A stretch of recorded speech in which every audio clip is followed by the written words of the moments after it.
집은 지혜로 지어지고 명철로 튼튼해진다.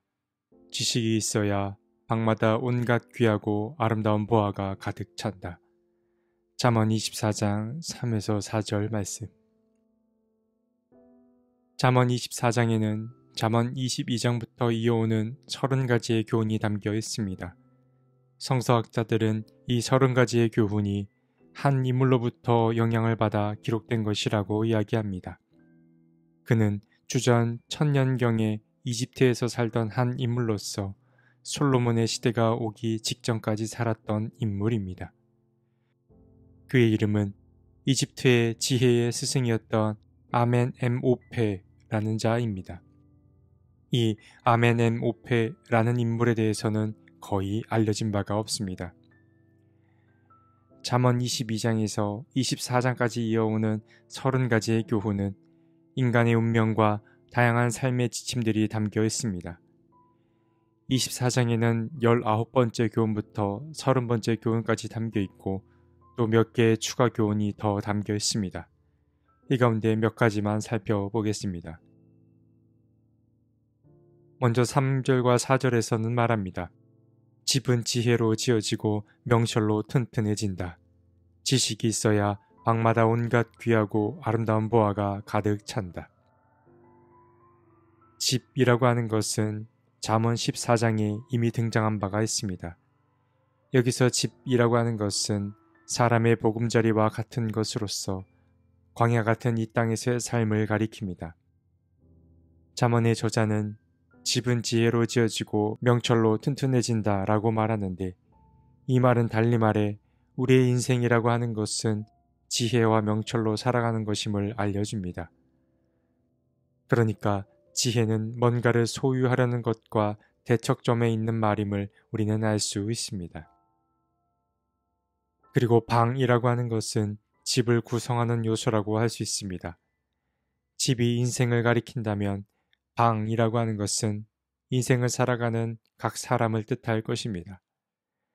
잠언의 저자는 지식이 있어야 방마다 온갖 귀하고 아름다운 보화가 가득 찬다 라고 말하는데, 사람의 내면에 귀하고 아름다운 보화가 쌓이기 위해서는 다른 무엇보다 지식이 필요함을 알 수 있습니다. 여기서 지식이라고 함은 수많은 정보를 뜻하는 것이 아니라 창조주를 기억하는 것을 뜻합니다. 사람은 하나님께서 내 삶의 주인임을 알므로써 자기 내면의 든든함을 채울 수 있습니다. 이어서 5절에서 6절을 보면 잠언의 저자는 말합니다. 지혜가 있는 사람은 힘이 센 사람보다 더 강하고 지식이 있는 사람은 기운이 센 사람보다 더 강하다. 전략을 세운 다음에야 전쟁을 할 수 있고 참모가 많아야 승리할 수 있다. 잠언의 저자는 지혜가 있는 사람과 지식이 있는 사람이 힘이 센 사람과 기운이 센 사람보다 강하다고 말합니다. 세상에는 무섭고 위협적인 사람들이 있습니다. 물리적으로 힘이 센 사람도 있고 가진 것이 많은 사람도 있고 또 권력을 가진 사람도 있습니다. 이들은 무사람들에게 위협적일 수 있기에 두려움의 대상이 되곤 합니다.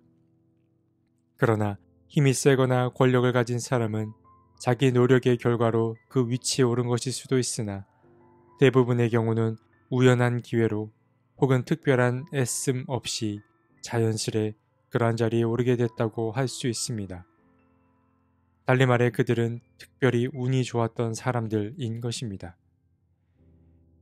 이렇게 본다면 어쩌면 우리가 더 두려워해야 하는 대상은 인위적인 노력을 하는 사람, 다시 말해 사람의 기본적인 욕구나 습성을 이겨내고 자신을 다스리는 사람을 더 두려워해야 합니다. 자신을 다스리기 위해서는 잘 알아야 합니다. 사람을 알아야 하고 세상을 알아야 합니다. 그리고 무엇보다 자기 자신을 알고 하나님을 알아야 합니다. 이처럼 지혜와 지식은 부단히 애를 쓰며 자신보다 더 큰 존재가 있음을 알고 겸손히 자신을 통제하고자 애쓴 사람을 가리킵니다. 이러한 사람이 진짜 강한 사람입니다. 이어서 10절을 보면 잠언의 저자는 이렇게 말합니다. 재난을 당할 때에 낙심하는 것은 너의 힘이 약하다는 것을 드러내는 것이다. 사람은 누구나 힘든 일을 당하면 낙심하기 마련입니다. 오히려 아무렇지 않은 척하는 사람에게서 사람 냄새가 나지 않을 수도 있습니다. 그런데 잠언의 저자는 재난을 당할 때 낙심하는 것을 두고 힘없는 자라고 질책합니다. 잠언의 저자는 사람 안에 있는 가능성을 믿습니다. 더 정확히 말하면 하나님 안에 있는 사람의 가능성을 믿었습니다. 내가 낙심하면 곧 하나님에 대해 낙심하는 것입니다.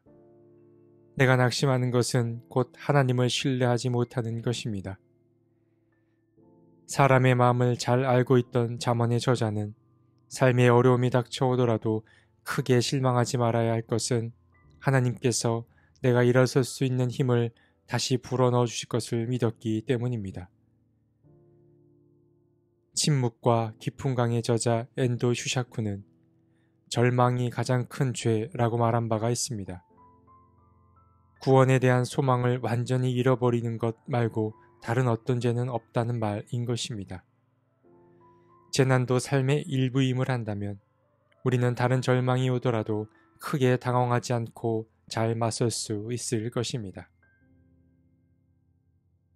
마지막으로 17절과 18절을 보면 잠언의 저자는 이렇게 말합니다.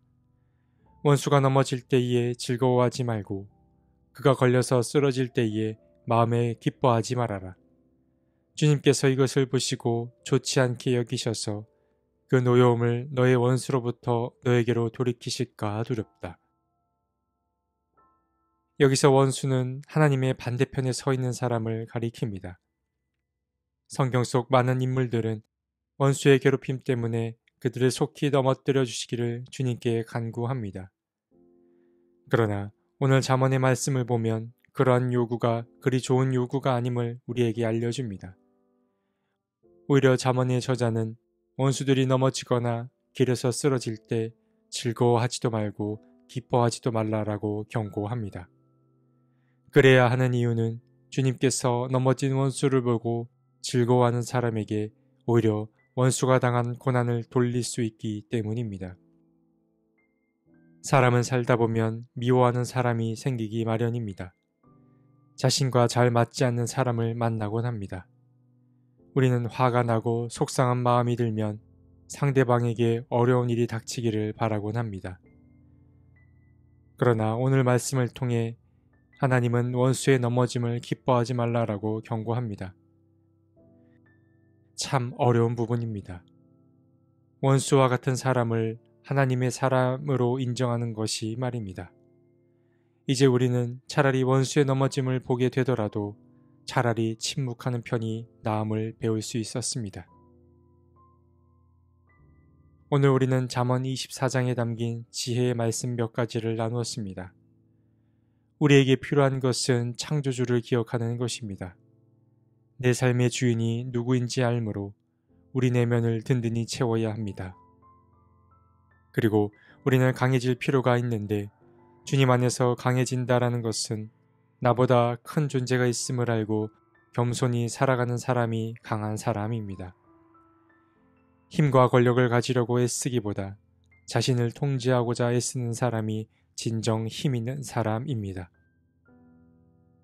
그리고 삶의 어려움이 닥쳐오더라도 낙심하지 않는 태도가 중요합니다. 힘들 수는 있으나 주님이 나와 함께 하심을 믿고 삶의 위기를 잘 넘어서야 합니다.